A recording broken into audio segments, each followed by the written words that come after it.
Ladies and gentlemen, start your engines. You're listening to the Mental for Moto podcast.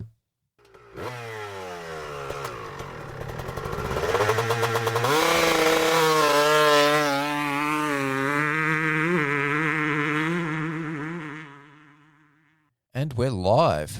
This is episode 4 of the Mental for Moto show, the AMX MX Open review. I'm your host, Pete Wolf. Before we get into it, I'd just like to say a few words on behalf of our sponsors. Death Grip Gloves. Death Grip Gloves are premium quality motocross and mountain biking gloves that prioritise comfort and rider feel. Right now, Death Grip are offering Mental for Moto listeners a whopping 35% off all new orders. Just head over to www.deathgrip.store and use the discount code MENTAL23. This is a limited offer, so get your order in today. Works Racing. Improve your focus with Works Racing goggles. Featuring the Clear Vision roll-off system, Works Racing goggles have all the features of the high-end goggles at a fraction of the price. Their unique design also makes them perfect for adults and juniors alike. Click on the link to Works Racing's Facebook page below and DM Eddie to place your order. Wolf Building Compliance and Fire Protection. Do you need a new fire extinguisher for your workshop, van or business? Servicing the Greater Melbourne area, Wolf Building Compliance offers a comprehensive range of fire protection, sales, maintenance and reporting services. Use the contact form at www.wolfbc.net, mention Mental for Moto, and the guys at Wolf will be sure to look after you. Now, thanks for tuning in. Let's get this party started.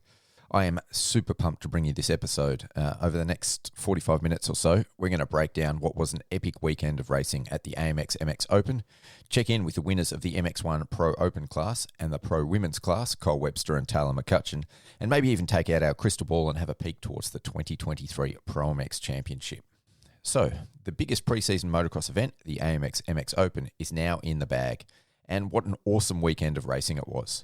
Held at the Wonthaggi motocross track, this event was the perfect opportunity for riders to get some gate drops against high-level competition, burn off some of those Christmas dinner calories that are still clinging to the waistline, and set up their bikes ready for the first round of the Pro MX Championship, which is only a month away. Can you believe it? Once again, this year the event was put together by Yuriv Konski, who is, of course, the principal of the Honda Racing Australia team and the Konski Motorsport Group, as well as the Dandenong Motorcycle Club, who manage the Wonthaggi motocross track. The amount of preparation and logistics that goes into an event of this scale, with over 280 rider entries across all the professional and amateur classes, is no doubt considerable. But at least from the outside looking in, the weekend went very smoothly, which is a massive credit to everyone involved. But first things first, let's talk about the track itself. Temperatures were forecast to peak on the Saturday, the first day of racing, with predictions of strong winds and a high temperature of about 37 degrees Celsius. So in other words, it was going to be a real scorcher. In anticipation of this, the track crew went to work, ripping the track to the centre of the earth, as they do at Wonthaggi, and laying down water, and I mean a lot of water. Chatting to Wonthaggi Club President Chris Townsend on the Saturday, he told me they literally had to put down more than 1 million litres of water into the track over the course of the week leading up to the event, purely in an effort to stop it from drying out over the weekend. So, when the practice sessions began first thing on the Saturday morning, the track, as you can imagine, was very wet. This clearly created some challenges for a lot of the riders early on, but ultimately I think laying down all that water paid off. The day heated up pretty quick and the track started to dry out as expected. By the time the first motos were underway, the track probably had just about the right amount of moisture. The trade-off to start out so wet though was that the ruts formed quickly, and they were deep. Chatting to a couple of the pros, they said they were loving it, but I must admit, as someone who isn't on the pro level, I thought the ruts looked pretty gnarly. When the little kids were out there, half their bikes were disappearing in the ruts, and it was almost as if some kind of dirt kraken was reaching up and sucking them down into the depths. For me, I felt it was a good weekend to be a spectator, even more so when I saw some of the faster guys that I race with tiptoeing around it like it was their first time riding a motocross track. As the temp went up, the ruts and the base started to go hardpack though, which in turn made the track very technical. Watching the amateur riders get around made it only more apparent how good some of the top-level guys and girls really are, with most of them making it look pretty easy. So who turned up to race? Well, starting with the MX2 class, it was a murderous row of high-level talent. There are only about 3 of the top MX2 riders who I can think of that weren't there. Haruki Yokoyama had apparently had a practice crash leading up to the event, so he wasn't able to race, but he did turn up to support his Empire Kawasaki teammates over the weekend. Wilson Todd, who of course is over in the US racing Supercross at the moment, and last year's MX Open MX2 champion, Reece Budd, who I don't think entered this year. But even without those guys, the MX2 class was absolutely stacked. There was Nathan Crawford, Ryder Kingsford, the 2022 Pro MX MX3 champ Caden Minier, New Zealand import Brodie Connolly, Noah Ferguson, Alex Larwood, Jai Constantino, Benny Novak, George Knight, Liam Andrews. They were all there. And it became quickly apparent that in this class, getting a good start was going to be absolutely critical, as the top 5 or 6 guys are all so closely matched in speed, it's just crazy.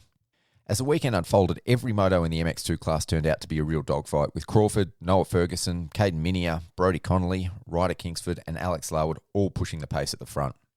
Ultimately, it was Nathan Crawford who would assert his dominance, taking the overall with 1-1, 2-1 moto scores, managing to edge out Minier in second and Connolly in third. It was definitely a hard-fought victory for Crawford, though, and I think in the end, his win largely came down to his creativity. As an example of this, there was this set of 3 little rollers coming into the corner on the northwestern end of the track, and every rider was just rolling in, kind of using them to wash off speed coming into the corner. Then at the end of Moto 1, Crawford started doubling in. After casing it a couple of times, he got it dialed, and then he just kept doing it for the rest of the weekend. It must have gained him at least a half a second or so a lap, and I didn't see a single other rider do it all weekend. That, I think, was the kind of thing that made the difference. As impressive as Crawford was, the real standouts for me in the MX2 class, though, were Brodie Connolly and Caden Minier. This was the first time for each of the boys riding for their respective new teams, being Honda Racing for Connolly and KTM for Minier.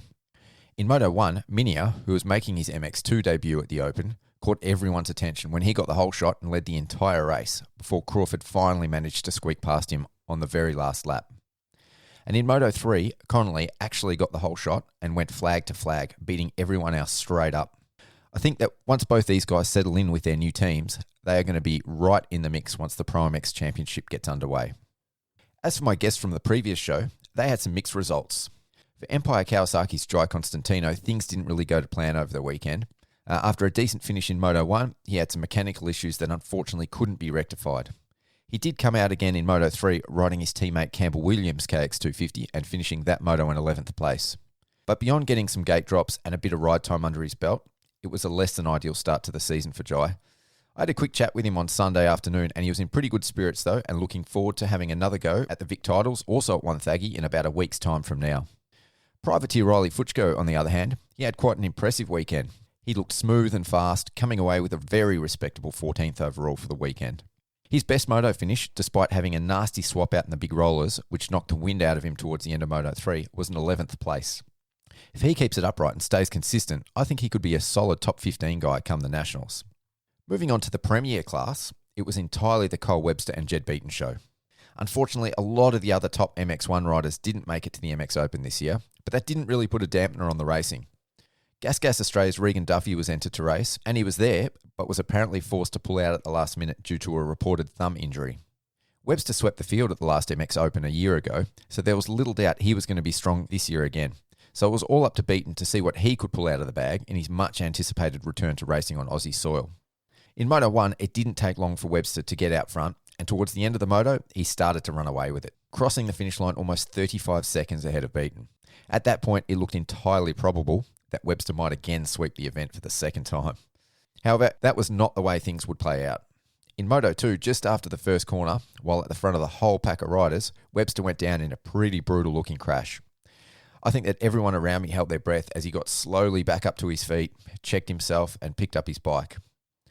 By that stage, the rest of the field were already gone, and it looked like the moto was all but over for Webster. But, in true Cole Webster fashion, he got back on, twisted that throttle, and started his charge. One by one, Webster cut through the field, reducing the gap visibly with every lap that went by, and the crowd was becoming noticeably excited. By the time there was about 5 minutes to go, Webster was 2 corners behind Beaton and closing in quickly. It was at about that point that I thought he might actually pull off the impossible comeback. But Beaton obviously got the memo via his pitboard and responded by upping his tempo too. Webster kept gaining, but more slowly now, and with 2 laps to go, he was only a corner behind, and it was pretty clear that both riders were leaving it all on the track. When the checkered flag was finally raised, Beaton took the moto just 2 seconds ahead of Webster. It was a great way to finish the first day's racing for the MX1 class, and it left everyone hanging in anticipation of how day 2 was going to play out. By the next morning, the track had been re-prepped, and it was now back to the usual deep loam that we're used to seeing at Wonthaggi.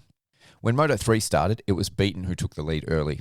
For a while, it really looked like he was going to put it to Webster, but after just a few laps, Webster managed to get by him, pulling away bit by bit to eventually take the moto with a comfortable 22-second lead over Beaton. This really set the stage for the final MX1 moto though. Whoever won the moto out of Beaton and Webster would be crowned the AMX MX Open champion. The gate dropped for Moto 4, and for the first 10 minutes, it looked like Webster was going to run away with that moto again. Then suddenly, somewhere on the opposite side of the track from where I was standing, Webster disappeared. I saw Beaton come over the start-finish tabletop, then Dylan Wood, Luke Zielinski, and a number of the other riders as well.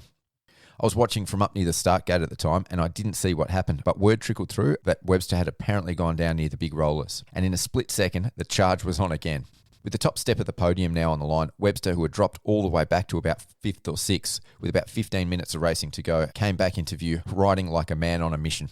This time, though, it only took him about 6 or 7 minutes to catch back up to Beaton, and he quickly made the pass.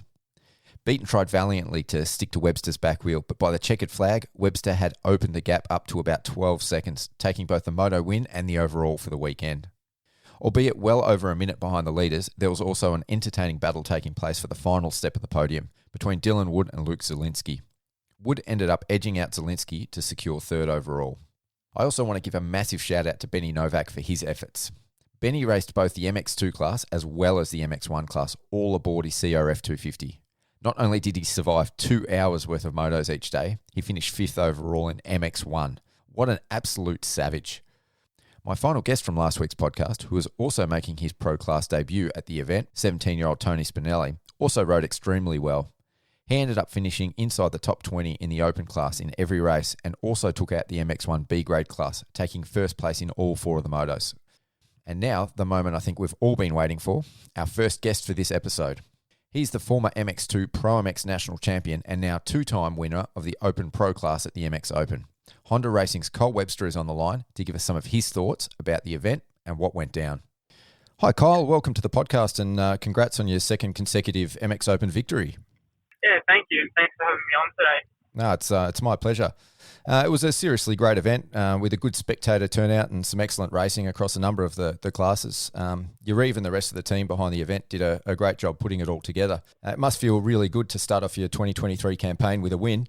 Yeah, no, it does. It really is a great event to start the year off. Obviously, there's a lot of people there, lots of riders, all from juniors and seniors, so it was really cool. But it was definitely a good way to start out the year. Sure. Yeah, from our text, even though you raced all weekend, I understand that you were already back on the bike doing practice motos a day or two after the event. Is that right? Yeah, we were back into it on Tuesday morning straight after. Yeah, so straight back to the grind, eh? Yeah, always grind doesn't stop really. So it's cool. I do enjoy that part of it. Last year, after some solid results early in the championship, things kind of derailed when you suffered some pretty serious foot and ankle injuries between the second and third round of the Pro MX series. Watching you get around this weekend, you seem to have no issues maintaining the intensity for the full length of the motos. So is it safe to say you're back at 100%? The effects of those injuries are well and truly in the rearview mirror? Yeah, I would say so. I mean, for the most part, yes. I still have the occasional days where my left foot's on the sore side, but I mean, that's generally only in the morning or whatever until I get moving and it kind of goes away again. Yeah. But it's one of those things like these take a long time to feel properly, obviously, and I sort of only just started to be able to run a couple of months ago, but only short and not very many. So it's something that'll take a little while. But as for when I'm riding, I get little no sort of pain or niggle around. So it's like to the riding side of things, definitely back to 100%. Oh, that's good to hear. Good to hear. The track conditions on the Saturday, anyway, weren't, I don't think, exactly typical of what we'd usually see at Wonthaggi. It actually started off pretty muddy in the morning, and as the day heated up, it seemed to form quite a hard base with some gnarly-looking solid ruts that were catching a few of the riders out. What did you think of the day on the track on day one, and was it as technical as it looked from the sidelines? Yeah, well, obviously it being supposed to be so hot on Saturday, the guys put a lot of water in, which I think was good because it was probably the closest it's been for a national in quite a while. Other than it being a little bit different from juniors, I think the actual prep itself was quite similar to last year's national. But the track was unreal. It was really hard. It was very technical. It's like you said, the hard pack ruts and then the bumps that sort of went hard pack with was it made it really, really hard to judge, and I guess you couldn't just go full send like you sometimes can there. Yeah. One of the other riders actually said to me that it was hard to go fast. You just had to focus on trying to be smooth. Yeah, exactly. The track crew obviously went to work on the track that afternoon after the motos were finished for the day and gave it a lot of love before racing resumed the next morning. On the Sunday, it looked a lot more like the usual deep loam that we'd normally expect at Wonthaggi.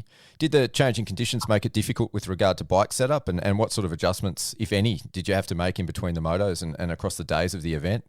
To be honest, I didn't make any adjustments all weekend. I just rode my bike how it was. I think it worked quite well all round. But yeah, on Sunday the track was definitely a little bit different. It was a bit wetter. It had a bit more water in it. I guess it being overcast on Sunday and the temperature dropping so much, it really didn't dry out as much as it would. So it was definitely on the wet side, but it was cool because we kind of got two different tracks over the weekend, and it just made better, it was just better practice for us, really. Yep, yeah, you cut quite a few laps out there in practice, so I'm sure your bike's pretty dialed in. Your new teammate, Jed Beaton, looked pretty impressive last weekend too. The MXGP tracks that he's been racing for the past 6 or so years are known for being rough, and even he commented on Saturday afternoon that he was struggling with a bit of arm pump. What's it been like riding it and now racing with Jed? Yeah, it's good. I think it's a really good addition to our group. You know what I mean? I think it's just only going to make me better having Jed there, and I guess push myself along and whatnot. But it's been really cool. I get on quite well, and we spent a bit of time together in 2020 over in Europe. So it was it's been good. I've actually really enjoyed it. I assume you guys have been training together since you got back as well? On bike stuff, yeah. For the riding side of things, yes, we ride together with Ross, but off bike stuff, not so much. I do a different program. Yeah. I've always wondered at the level that you guys are at, where there's quite a lot at stake and you train together like on bike during the week, but you have to race against each other on the weekends. How much do you actually help each other or give each other feedback during midweek motos, or you're sort of entirely focused on just doing your own thing? Well, it's not so much we're just focused on doing our own thing. Like we'll always, I guess, talk about the moto, talk about the track and whatnot, but it's only really been a couple of weeks of riding, so we haven't had to do too much of that, I suppose. Too much. We haven't, I guess, had to help each other a lot yet with some stuff, if you know what I mean? Yeah. But no, it's not a bad thing. I actually quite enjoy practicing with other people, like when Regan was here in 2020, 2021 and 2020, I think we, riding together, we were so close during the week, it just, pushed us along so much. Our speed increased a lot. So I think I personally think it's a good thing, but I know some people aren't a fan of it. Yeah. Apart from Jed, there were quite a few of the top MX1 riders conspicuously absent at the MX Open, most notably the CDR Yamaha guys. So that made it difficult to get a true gauge as to how the MX1 class is going to stack up in 23. But looking ahead to this year's Pro MX Championship, which starts in just over a month, what can you take away from the MX Open?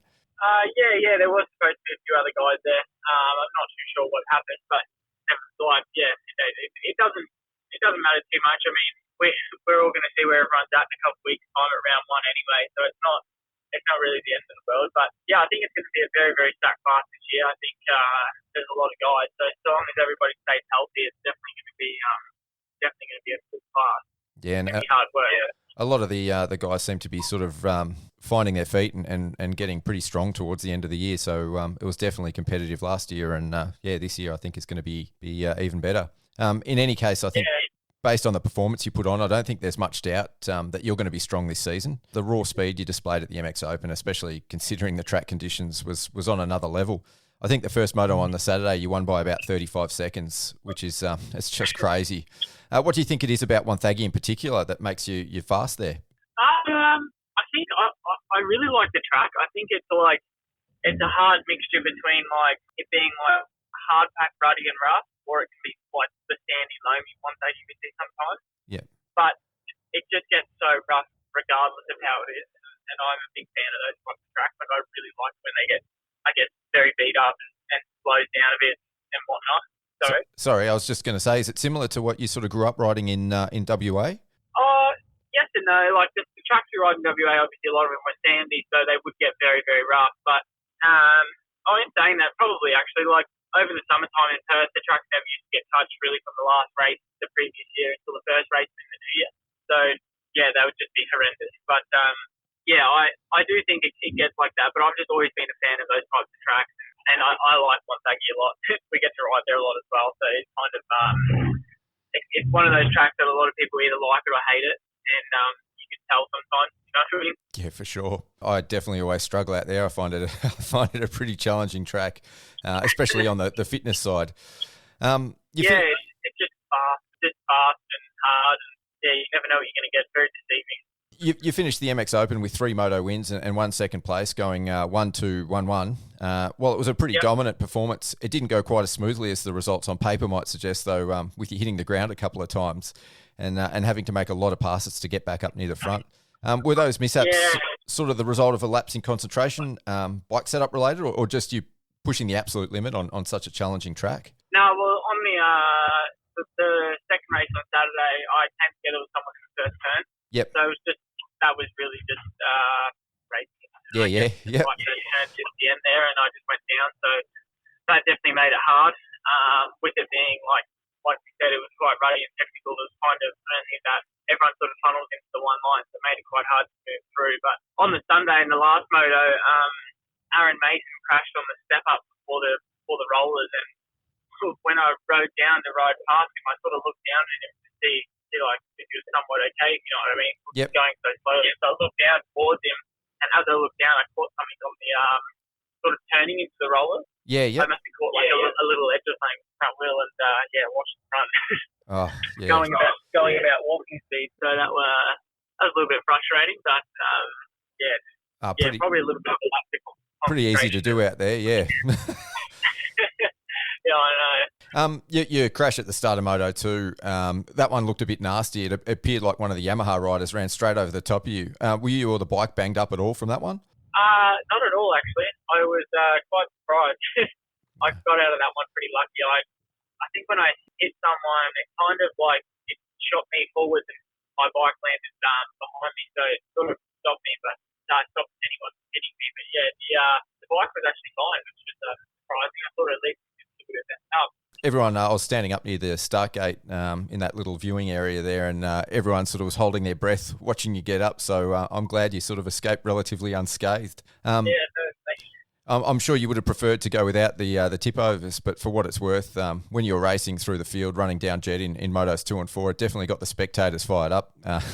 The fact that the overall came down to the wire with the winner between you and Jet in the very last moto, deciding who was going to finish on the top step of the podium, it couldn't have been scripted any better. And yeah, all eyes were glued to the action. Does the fact that you were able to make up that much ground give you confidence, and might it possibly even help you relax a bit during future motos, knowing that you've got that kind of speed up your sleeve if you need it?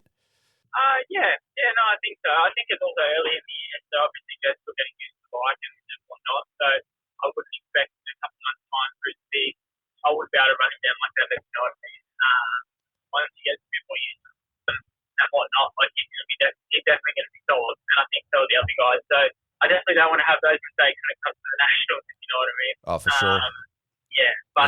No, it's good. I think I'm in a good position right now, especially being quite early, and we'll have 4 or 5 weeks, I guess, round one. So still got a fair bit of time to build, but no, definitely in a good spot. No, I can't wait to see when the nationals start. Before I let you go, I've heard in the past that you were pretty keen to race some motocross in the US at some point, but that was before the World Supercross came along too. Have you got any long-term goals beyond the 2023 Pro MX Championship, and can you give us some insight as to what the future might have lined up for Kyle Webster? I would love to go and race some outdoors over there. I think we're actually going to do a few this year because we kind of have a bit of break in the middle, and it lines up with 3 or 4 outdoors over there. So I think it might be Red Bud South Week and another one. The plan is to hopefully go and do those.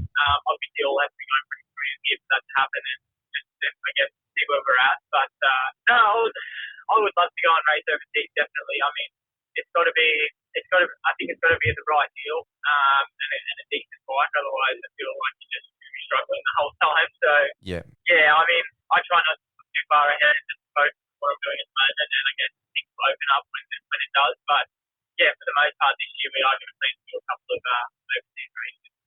Yeah, I'd love to see that. Well, I've got about a million different things I'd love to talk to you about, but I'd better let you go. Maybe when you've got a bit of time, I can get you in studio for a future podcast episode. Yeah, that'd be cool. Yeah. Anyway, thanks, Cole. It's been a real pleasure chatting, and I wish you the best of luck with the Pro MX Championship this year, and really appreciate your time. Yeah, no, thank you very much, and thanks for having me on today. No, thank you. That definitely wasn't the best phone line, but damn, he gives a good interview. Thanks again, Kyle, for taking the time to come on. I really appreciate it. So the last class I want to talk about during this show is the MXW, or Senior Women's Class. These ladies put on some of the best, most hotly contested races of the entire weekend. The big names in this class were last year's AMX MX Open winner, Empire Kawasaki's Taylah McCutcheon, Honda Racing's Emma Milicevic, TJ O'Hare, who is back in Australia after racing MXGPs over in Europe and has now also signed with the Honda Racing Australia team, and Maddie Healy aboard her Shepparton Motorcycles Honda. Just like the MX2 class, getting the whole shot in the MXW class was going to play a big factor in who was going to win each moto. And in the first moto, it was defending MX Open champion Taylah McCutcheon who laid down the gauntlet, getting the whole shot and leading from flag to flag, just 2 seconds clear of O'Hare. In race 2, though, it was O'Hare who would take the honours, this time closely followed by Emma Milicevic in second and McCutcheon, who suffered a poor start, in third. All 3 ladies were separated by a total of 5 seconds at the finish line. Heading into day 2, O'Hare now had a tiny 2-point lead over McCutcheon, with Milicevic a mere 3 points further back. Once again in Moto 3, though, it was McCutcheon who took control, this time holding off a late charge from Emma Milicevic, with O'Hare finishing not far behind in third. Just like in the MX1 class, the stage was set, with only 3 points separating McCutcheon and O'Hare coming into the last moto. Only a moto win would guarantee the overall for either lady for the weekend. And Milicevic, just 3 points further back, was in the perfect position to play spoiler. And just like Cole Webster in the MX1 class, it was Taylah McCutcheon who would not be denied, again getting a great jump and taking control of the race early. O'Hare put in a valiant effort, holding off a hard charge from Milicevic until the very last lap of the race. These women are tremendous athletes, and for anyone curious about how their speed compares to the men's classes, the lap times the women were putting down this weekend would have had them finishing just outside the top 10 in both the MX1 and MX2 classes. So it is an absolute honour to get my next guest on the phone, the 2-time MXW class AMX MX Open champion, Taylah McCutcheon. Just 18 years of age, Taylah has recently moved down from Queensland to Victoria to train with the Beaton's Pro Formula crew in the lead up to this year's Pro MX Championship. Hi Taylah, thanks for coming on the podcast. Thanks for having me. No, my pleasure. So you've had a pretty successful start to the 2023 season, winning the senior women's class at the MX Open last weekend for the second consecutive year. Yeah, it was definitely a good weekend. Everything fell into place really well. So it was good to win it for the second year, which was good for me. Oh, awesome. I think one of the things that made it even more impressive is that it was your first race since moving across to the Empire Kawasaki after a couple of years riding with the factory Honda. How have things been with the new team? Yeah, being with the new team, it's honestly been awesome. So to win the first race with the new team obviously is good for myself and everybody that supports the team. So I guess it was a good feeling on the weekend for not only myself, but everybody that was involved. No, I bet. Is the dynamic behind the scenes very different between the Honda Australia team and the Empire Kawasaki team? And what sort of prompted the move across? Not really. Everything's really similar in how they run and stuff. But I just obviously made the change because I thought it's going to be better for me and stuff. So I'm glad with the change I've done. And yeah, everything's been really good so far. I think that the WMX class had some of the best racing of the entire weekend, with the gap between first and second being no more than a few seconds at the end of each moto. Between yourself, your former teammate Emma Milicevic, TJ O'Hare and Maddie Healy, there really wasn't a lot in the pointy end of the field, but you managed to win 3 out of the 4 motos to secure the overall. What do you think gave you the edge over the other women this weekend? Yeah, last weekend the racing was awesome. I had the girls on me the whole moto, so obviously I couldn't really slack off at all. But honestly, I don't know. I got really good starts, and obviously the moto that I didn't get the start in, TJ won, which was good. So it made me push that little bit harder, and I knew that if I wanted to get the overall, I had to win the next 2 on the Sunday, which I spoke to Dad about the night before, and obviously we were lucky to make it happen. Yeah, those whole shots definitely helped, I think. Yeah, 100%. One of the best things about the MX Open is that there is an equal purse for the Pro MX1, MX2 and senior women's classes. The entire prize pool was advertised as being $20,000. Would it be rude to ask what the breakdown for the winner of each class was out of that? If I'm right, I assume it's $1,500 for the win for everyone. But I think it's awesome that they've equalised the women's and the MX1 and everybody. They've just made it equal, which makes us women feel like that what we're doing off the bike is obviously worth it now that we're getting the same as the boys in the prize money side of things. Yeah, well, hopefully we see that sort of catching on and becoming the norm across more events. I mean, you're riding the same track and you're putting the same sort of effort and training in, and you're risking the same. So, exactly. I had Kyle Webster on the line earlier, and we were discussing how the track conditions were pretty rough and technical, even for pro-level riders such as yourselves. So I definitely think you earned every cent of the purse. What were your thoughts about the conditions, and is Wonthaggi a track you enjoy racing at? I reckon the track was really good all weekend. They always hold a good race day there.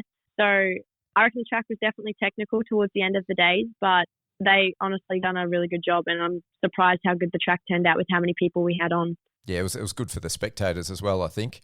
Exactly. That was a lot. I actually saw you out riding motos at PBI Ride Farm a few weeks ago. Between that and watching you get around this weekend, I think one thing that really stood out to me was your technique. How did you get into motocross, and who has helped you as far as technique and that sort of stuff goes? Honestly, I've had a lot of people that have helped me with technique and stuff, so it's kind of hard to really pinpoint names, but my technique helped me in some ways in the weekend. Obviously, there's still a lot more to work on considering I'm only young, so hopefully the more I work on, the better my technique gets, and it can, save me out of the trouble that I get into being little. Yeah, yep. But I don't know, I've had so many coaches that have helped me with my technique and stuff, but probably my biggest person is my dad. My dad's always on to me about absolutely everything. Well, I think it shows. I mean, guys like Jet Lawrence and Chase Sexton and Ken Roxon are always applauded for their impeccable riding style. And personally, I think that you ride in quite a similar way. You're obviously super fit, but you don't have the sort of physical stature to muscle the bike around. Exactly. It is harder being a girl, but we're getting there. But no matter how rough the track is or how hard you're pushing, your style almost makes it look effortless. Is that something you've consciously worked on, or is it just the result of many hours on the bike, picking the smoothest lines, bike setup, or like a combination of everything? Honestly, I think that my suspension on the weekend helped me heaps. So shout out to On Point Moto, because he had my bike out all weekend, and that's what we'd been working on trying to get the suspension good so we are good to go in 5 weeks' time for nationals. But other than that, I think I was just smart with what I was doing. I knew I was a little bit unfit coming into this one, as I didn't do too much over the off season, which was a little bit unfortunate. But honestly, the suspension made it so much easier, and I guess I was just riding smart to make the lines work and stuff, so it felt effortless. Yeah, well, the fitness thing definitely didn't show, but it didn't look like the bike was bouncing around too much. So definitely worth a shout out there. Yeah, definitely. He was awesome all weekend. One of my goals when I started the podcast was to create a platform that could help raise the profile of both privateer racers and the women MX athletes in Australia. I don't think either group often gets the media coverage that they really deserve. I've got a couple of daughters who both ride just for fun, but I think it's super important for young girls growing up to have strong role models. Did you or do you have a role model that has influenced your motocross career? Not really. I've always looked up to so many people. I'd say Courtney Duncan's definitely a big one for me. But other than that, I kind of just pinpoint riders and I don't know, Kyle Webster's a really good one to watch for me. So I guess that's somebody else I look up to in a male aspect of things.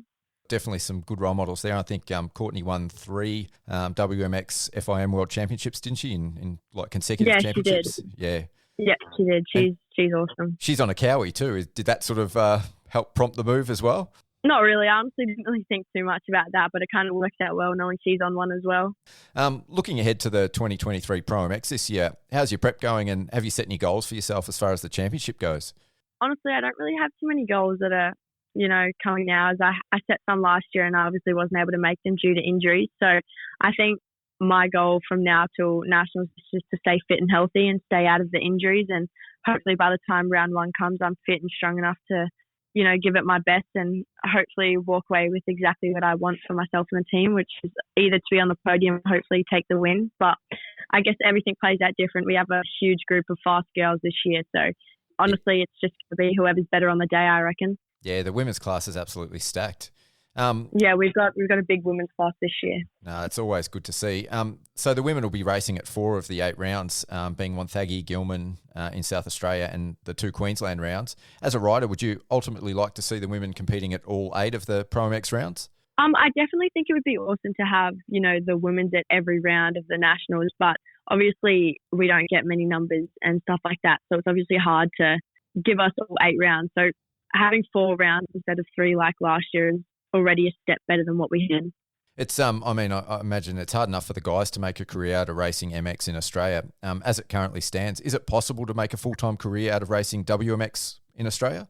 In Australia, I think it's hard, but obviously racing in Australia, racing the girls we have over here, hopefully it picks us up to go overseas and race the worlds and stuff, and hopefully we get some things out of that. But I think for women in Australia, it needs to get bigger before we can make a career out of it.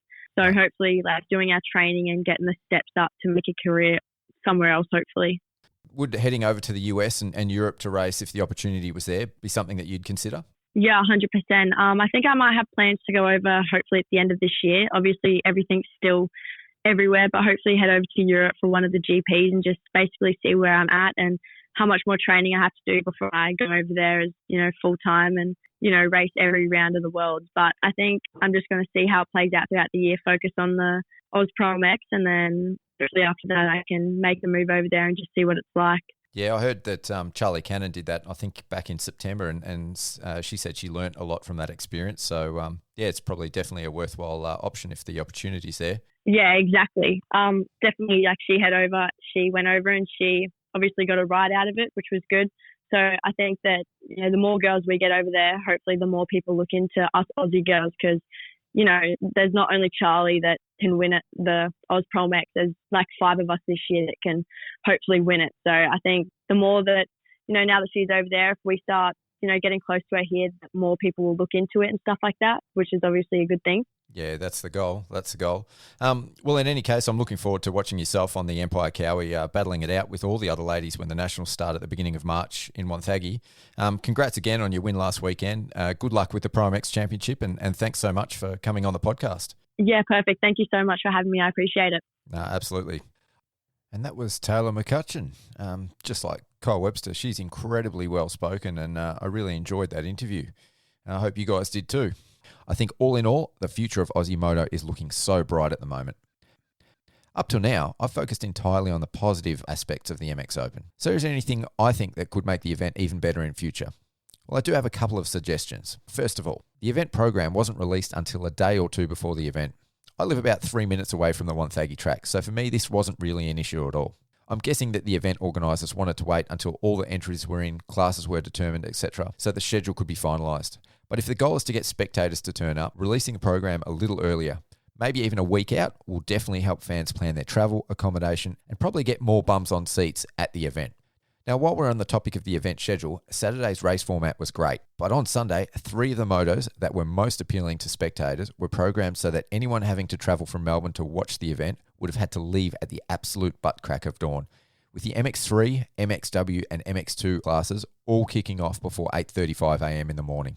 I'm not sure why the organisers didn't schedule the day to kick things off with the amateur classes and have the pro classes positioned at times that would be most attractive to spectators.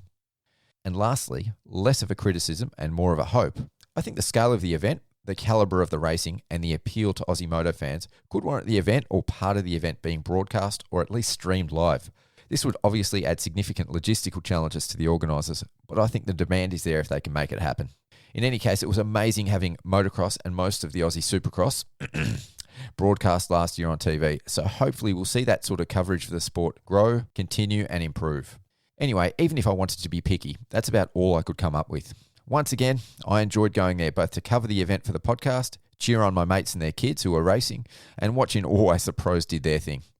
Now, I said at the start of this podcast that I would take out my crystal ball and have a peek towards this year's Pro MX Championship, but at this stage, I think it's all a bit blurry. The MX2 and MXW classes are so hotly contested, last weekend didn't really reveal much, except that both of these classes will be super exciting to watch in 2023. I'm really looking forward to seeing who strikes first in a few weeks' time when things kick off. As for the MX1 class, there is no doubt that Kyle Webster is going to be a serious contender, and that once Jed Beaton has had a few more weeks on the Honda, he too will be up there battling for the championship with the very best in the country. No doubt we'll know more in the coming weeks as we get closer, so I think we'll leave the bench racing for another episode. Once again, I'd really like to thank Kyle Webster and Taylah McCutcheon for taking the time to come on the podcast. I'd also like to thank our sponsors, Death Grip Gloves, Works Racing Goggles, and Wolf Building Compliance. And most importantly, thanks to you people for listening. Don't forget, we'll also be giving away 2 pairs of the Works Racing Goggles, with the winners to be announced in our very next podcast. For your chance to win, all you need to do is follow Mental for Moto on Facebook and or Instagram and tag a mate below the Works Racing introductory post, which you'll find in our feed. It's that easy. Well, that's it for me for another episode. See ya.